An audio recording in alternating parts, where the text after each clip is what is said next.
Okay, let's talk about Fox News propagandist Sean Hannity. We've been covering Hannity on this program for a very long time. And the sort of tone and tenor of his program has shifted over the last several years, particularly under the Trump regime. And lately, Hannity has been falling all over himself to do a couple of different things on his Fox News program. One of Hannity's priorities has been he's Trump's buddy. And a priority has been defend Trump at all costs. We know that Hannity and Trump sometimes will talk on the phone right before Trump goes to bed. He wants to defend Trump at all costs. That's priority one for Hannity. Priority two for Hannity on the Hannity program on Fox News has been he wants to take himself out of harm's way of the Mueller probe, if possible. Because given Hannity's connections, not only to Trump, but also to Trump's now convicted personal lawyer, Michael Cohen, Hannity has a really big incentive to frame the entire Mueller probe as nothing but a political witch hunt, just like Donald Trump has been doing. And then number three, Hannity has an incentive to oppose any policy that's bad for him personally. So an example of this would be a newly inaugurated Congresswoman Alexandria Ocasio-Cortez floated the idea of a 70% top marginal tax rate for the top earning Americans. Hannity makes between $25 and $35 million per year. He would no doubt be hit very hard by such a tax. So what Hannity has now done, and it's stunning even for Fox News that this is being allowed, he has gone full deep state conspiracy theorist on his show. I have a segment from his show this week, and I'm going to play a few clips of it for you in a moment. And it's very, very disturbing. Particularly, don't let any little kids see this because it's really the stuff of nightmares. Now, if you're uninitiated in the deep state is a version of shadow government conspiracy theories.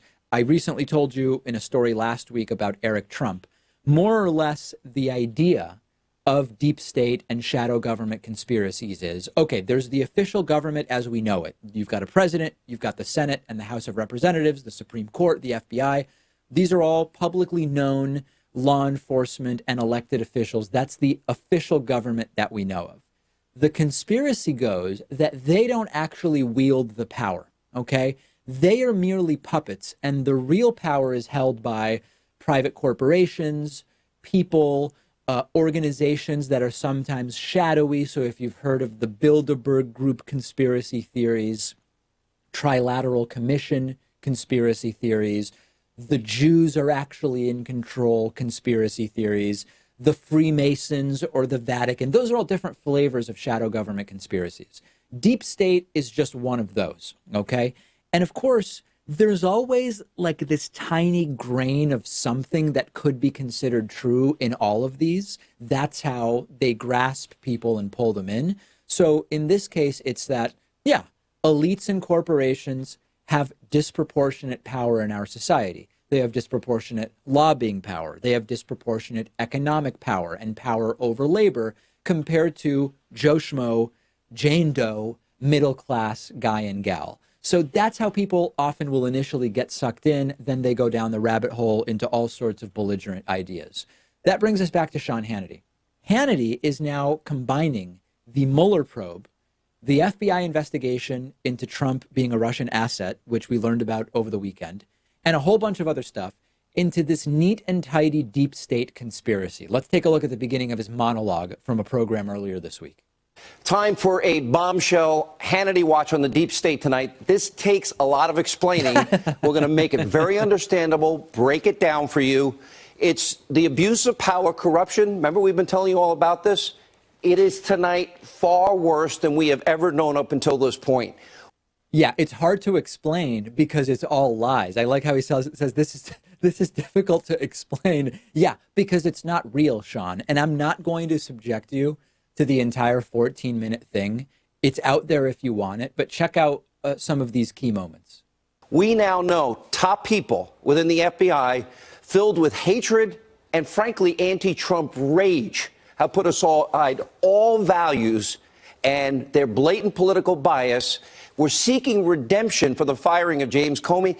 They actually plotted to destroy your duly elected president, and this goes way beyond what we already knew up until this point. So this is all total hyperbole. What actually happened is the FBI was distraught over the facts, and they decided to investigate Trump, which is exactly what they should do. They should just go where the evidence points them.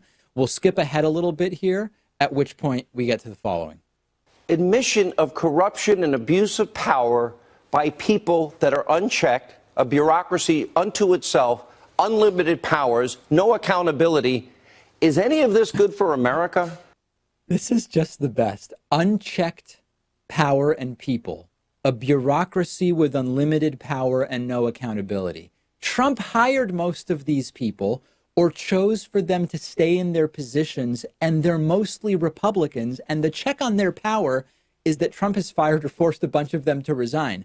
This is exactly the stuff that Trumpists and the Fox fiends, as I call them, they are mesmerized by this stuff. They see this story and they come away outraged without realizing that there's absolutely no substance here. And then Hannity goes deep state in full. Did these deep state officials that we have been just uncovering now for nearly 2 years, did they do anything other, these top officials, than hate the president? And are you really surprised? Remember, these are the same bureaucrats. They openly rooted for Hillary Clinton to win the election. Peter Strzok texting that Hillary Clinton should win 100 million to 0. There's this hilarious thing where the deep state people are sort of getting mixed up, which is that the deep state is supposed to be a shadow government. But Hannity is calling people like the FBI director deep state. The FBI director isn't part of the shadow government. They're part of the real government. So how is it that the shadow government is the real government, but it's also the deep state? It's incoherent. And Hannity goes on and on and on. And it's all lies. He says the Trump-Russia dossier was bogus. Every week more of that dossier is corroborated. He accuses everyone of being part of the conspiracy, which is hilarious, except for the fact that his audience buys it.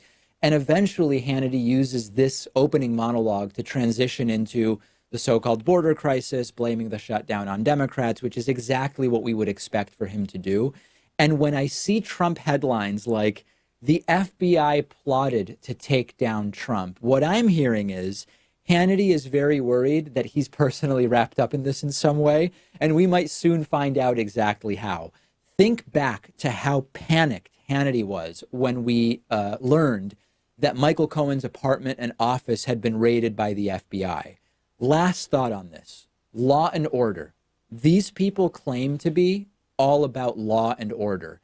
Is it law and order to propagandize, to turn the public against American law enforcement? I thought that the right was against turning the public against law enforcement. What we do know is that it doesn't seem to work out super well to go to war with the FBI, and we'll see how it works out for Sean Hannity. I'm not expecting any repercussions, though, from Fox News. Judging from Hannity's ratings, he's sort of failing Fox News. Rachel Maddow is now regularly outdoing Sean Hannity in the most important demographic on that 9 p.m. Eastern time slot. But regardless, it seems as though Fox executives must be sleeping or complicit in this nonsense, because it is stunning that this is even allowed to go on. It's an interesting time to be alive. And I know for sure I will continue not watching any Fox News other than the summaries I get in my email, which lead to stories like these.